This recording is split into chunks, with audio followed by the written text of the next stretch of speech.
St. Cuthbert's body lay in a place of honor next to the altar in the monastery of Lindisfarne when, on the 7th of June in the year 793, this small religious community was plundered by a band of sea-roving Scandinavian warriors called Vikings.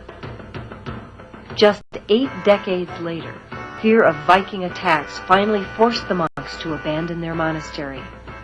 But when they did, they took St. Cuthbert's body with them, finally burying him where this great building called Durham Cathedral now stands. Eventually, so many Viking settlers poured into Britain that by the year 878, nearly 1/2 of the Anglo-Saxon lands were called the Danelaw, because they were subject to Viking laws. Just a short time later, in the year 911, the Vikings were given a huge area of land by the French to bring an end to the ceaseless attacks on their country. The conquerors named this land Normandy after themselves, the men from the north. The Normans established many small fortified communities like the one seen here.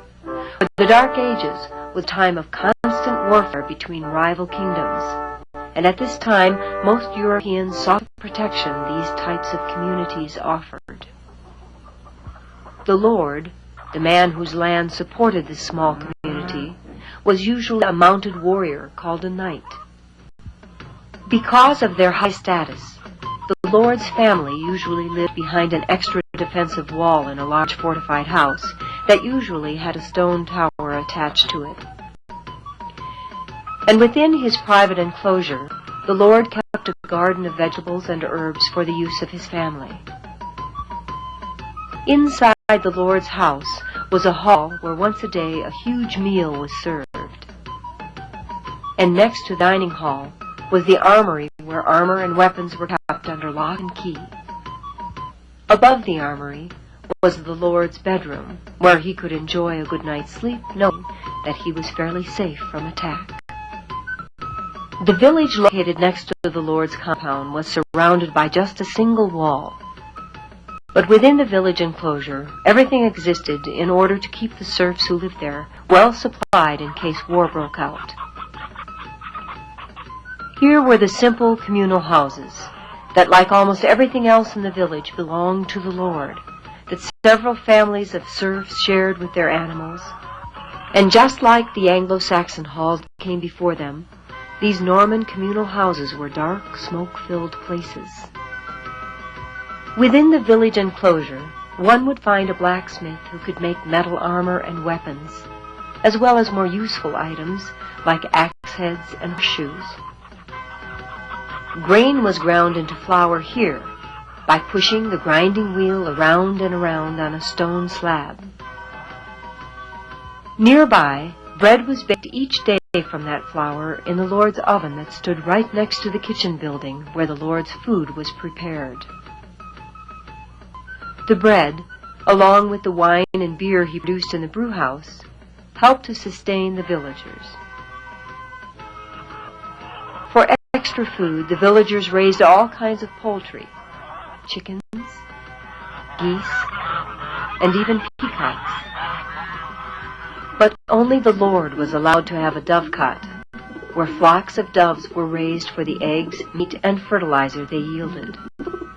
The lord enjoyed dining on fish, so he raised carp for his table here in the village fish pond. Goats and even fallow deer roamed freely about the village and were also used for food. A protected source of water was very important during a siege, so every fortified village had to have a good well. Near the well stood the gallows where criminals were executed for a wide variety of offenses that seem trivial to us today. But usually the Lord saw fit to leave the corpse hanging for several weeks to discourage potential lawbreakers.